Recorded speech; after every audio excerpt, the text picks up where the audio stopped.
मनुष्य का मन स्वभाव से ही चंचल होता है।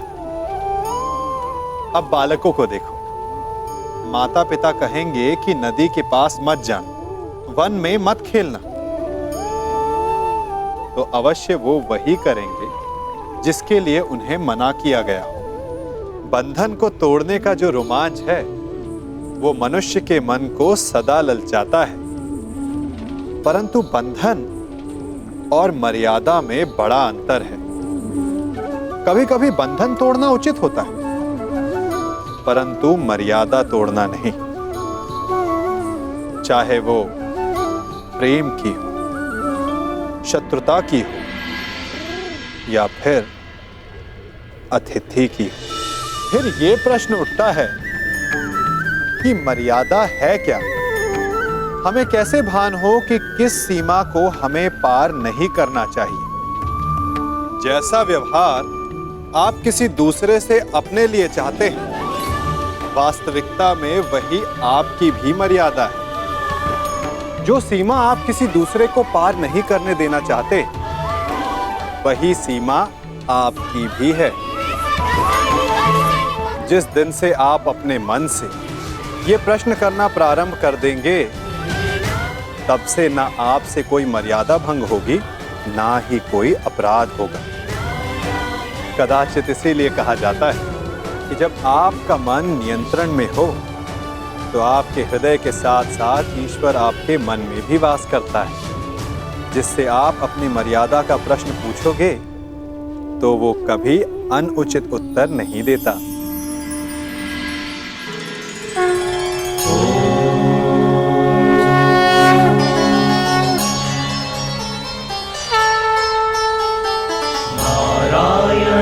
नमस्कृत्य नरं चैव नरोत्तमं देवीं सरस्वतीं व्यासं ततो जयं मुदीरये। मामाश्री, जब तक ये कृष्ण यहाँ पे है, वो इस यज्ञ को भंग होने नहीं देगा। इसका उत्तर कृष्ण के छल के उत्तर में ही तो ये शिशुपाल नामक फल लाया हूं मैं।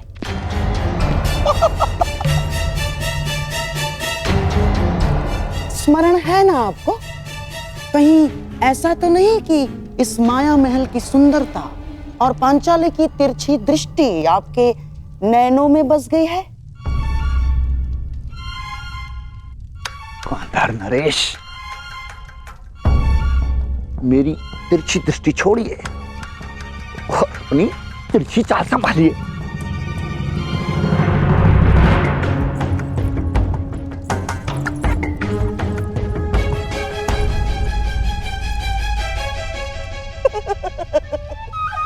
छेदी नरेश, द्रौपदी उस दिशा में अकेली जा रही है। अवसर है आपके पास, अवसर। और जो स्त्री 5 पतियों को स्वीकार कर सकती है, उसके लिए छठे को स्वीकारने में क्या समस्या है? और जो ना स्वीकारा, तब भी हमारा लक्ष्य पूर्ण हो जाएगा।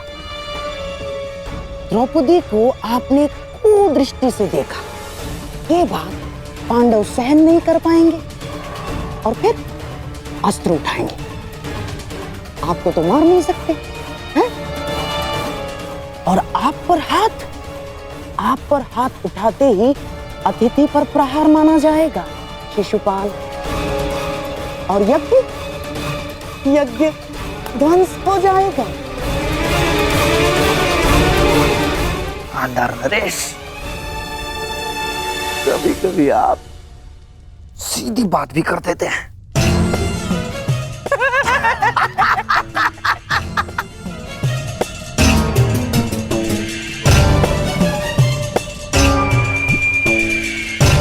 आओ मेरे होने वाले सम्राट, अग्नि प्रज्वलित कर दी है। आओ, थोड़ा घी भी डाल दे।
सुंदर, क्या भाग्य है इन पुष्पों का।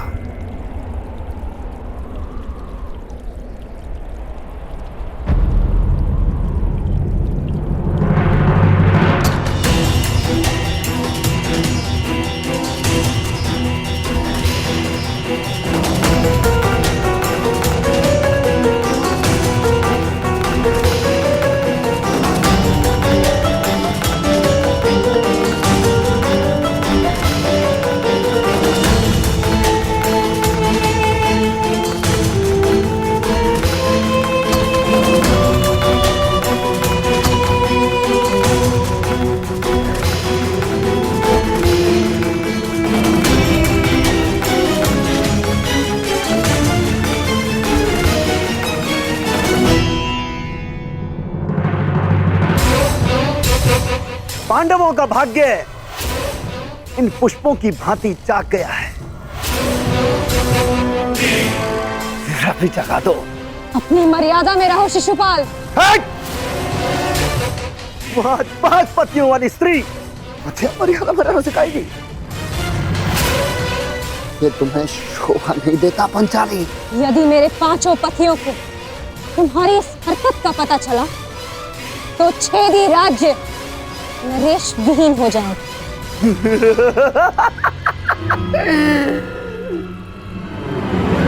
कहाँ हैं तुम्हारे 5 पति? यहाँ तो सिर्फ मैं हूं। और अगर तुम्हारे 5 पति यहाँ पर आ भी जाएं, तब भी वो छेदी नरेश शिशुपाल का बाल भी बांका नहीं कर सकते।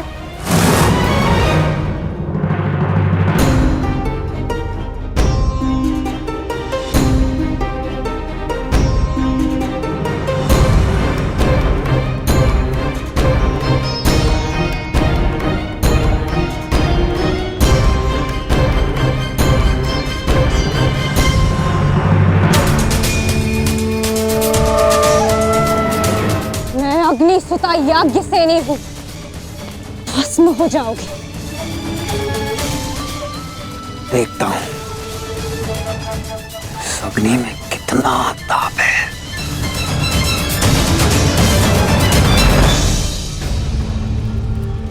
महाराज,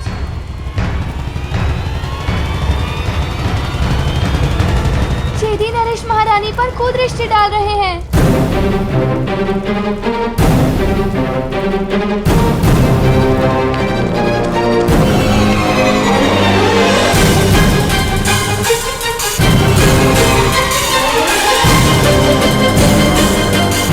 चौसर सज गई है, अब तो 12 और खेल हमारा।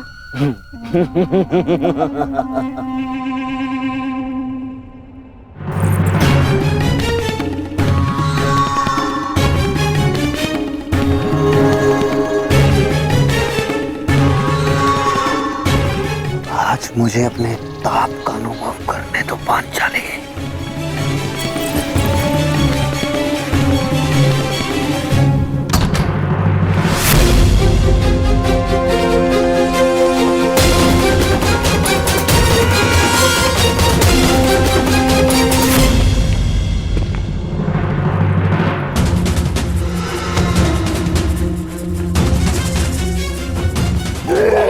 छोड़ेंगे नहीं। यही तो मेरी इच्छा है कि वो मुझ पर प्रहार करें और उनका यज्ञ भंग हो जाए।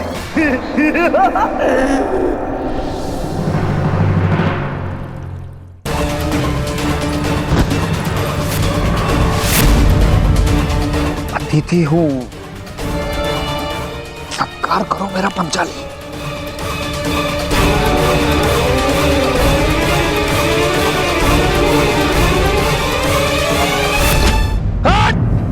तो हो गया यज्ञ भंग। आ गए कुंती के पुत्र तुम्हें बचाने।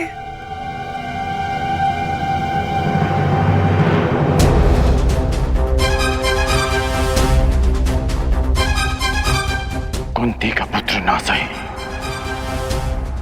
एक पुत्र आया है, एक स्त्री का मान बचाने।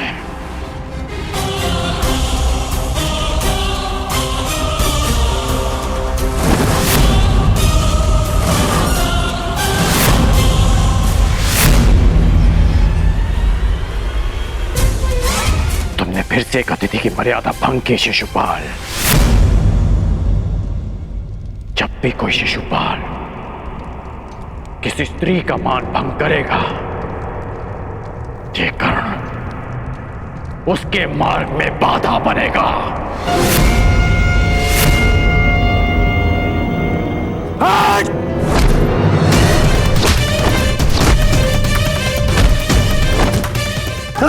हस्तिनापुर में समझाया था कि अपनी मर्यादा में रहना। मैं हस्तिनापुर के युवराज और भावी सम्राट का मित्र हूं, और तुमने उसी हस्तिनापुर की कुलवधू का अपमान करने का प्रयास किया।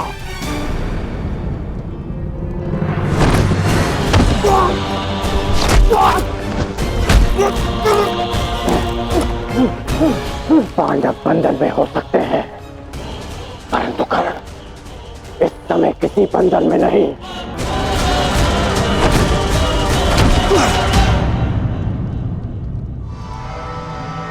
वांग राजकर्ण, जिस द्रौपदी ने तुम्हें सूत पुत्र कहा, तुम उसका साथ दे रहे हो और मेरा विरोध कर रहे हो।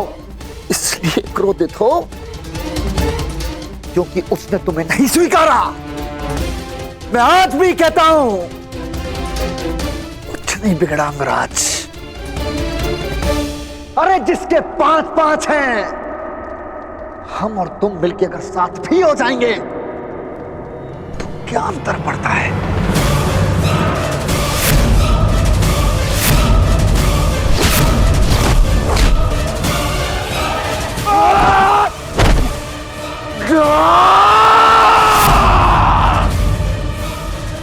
तुम जैसे कुबुद्धियों के लिए इस संसार में कोई स्थान नहीं।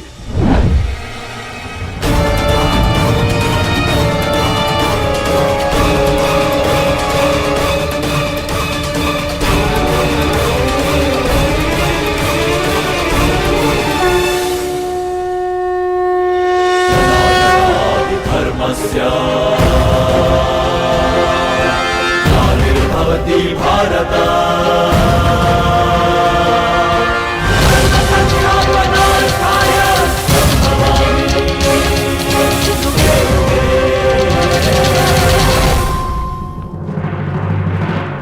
यही है वो नीच। आज भले ही यज्ञ भंग हो जाए, परंतु इस नराधम का वध तो निश्चित है। इसके शरीर में इतने बाण फेंकूंगा कि वायु परिवेश का स्थान भी नहीं बचेगा।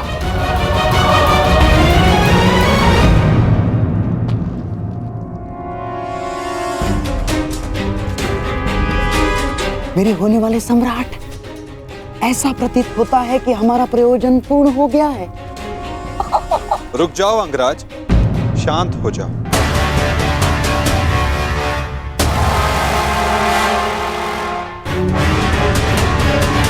जाने दो इसे। नहीं केशव, नहीं। हम सब किसी प्रयोजन से जन्म लेते हैं और किसी ना किसी प्रयोजन के अंतर्गत मृत्यु भी होती है। और इस समय शिशुपाल के जन्म का प्रयोजन सिद्ध नहीं हुआ है अंगराज, ना ही उसके मृत्यु का।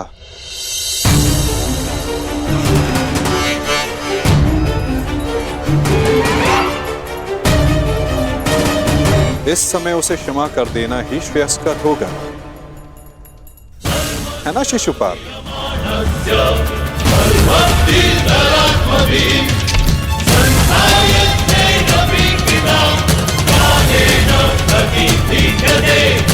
इसने हमारे सारे प्रयत्नों पर पानी फेर दिया। तुमने इसे अपना मित्र चुना है या नियति ने पांडवों का?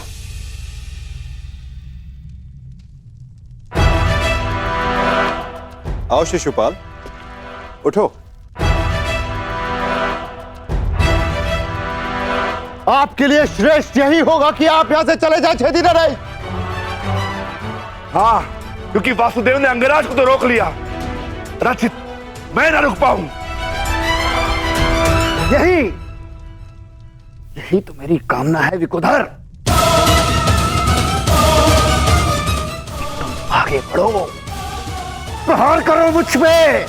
तो फिर यह प्रहार करके अधिक प्रसन्नता मुझे होगी। नहीं पार्थ, अभी नहीं। परंतु क्यों माधव, आप इसे दंड देने से क्यों रोक रहे हैं? क्योंकि अभी उचित समय नहीं आया है पार्थ। शिशुपाल के जन्म का प्रयोजन अभी पूर्ण नहीं हुआ है।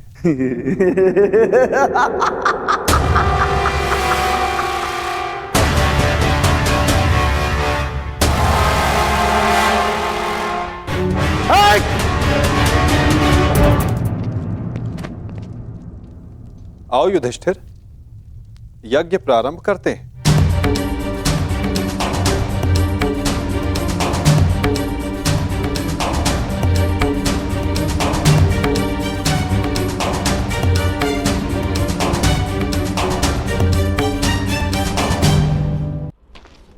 रुक जाइए अंगराज।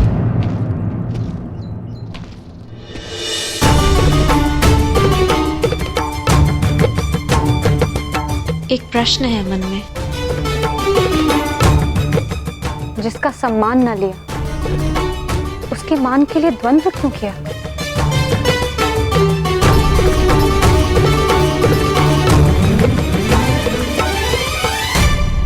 यदि आपके स्थान पर कोई और स्त्री भी होती याज्ञसेनी, तो यह अंगराज उसकी रक्षा भी अवश्य ही करता है, क्योंकि जिसने मुझे जन्म दिया वो भी एक नारी है, और हर नारी सदा सम्मान का पात्र होती है।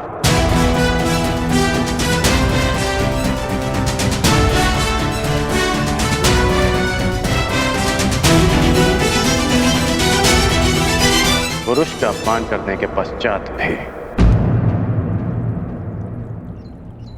क्षमा कीजिएगा अंगराज, स्वयंवर में जो कुछ भी घटित हुआ उसके लिए मैं आपसे क्षमा नहीं मांग पाई।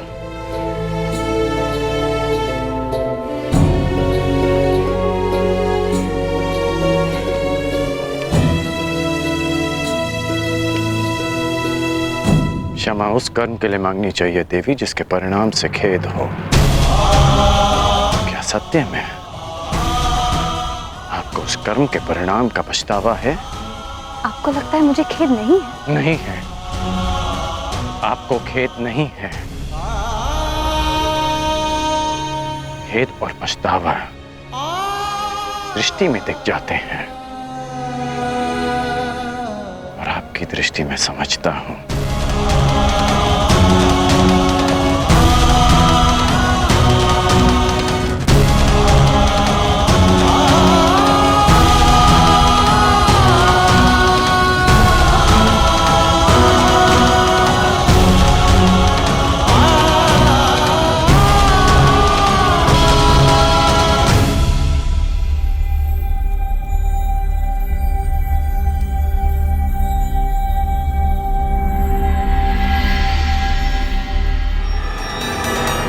छेदी नरेश, आपको भी शीघ्र ही अवसर मिलेगा आपके अपमान का प्रतिशोध लेने का। हाँ?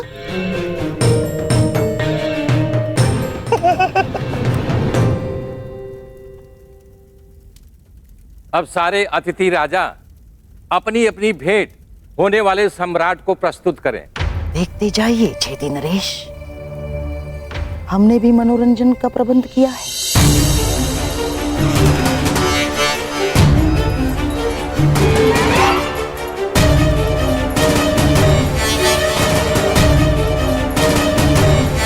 धृतराष्ट्र पुत्र दुर्योधन की ओर से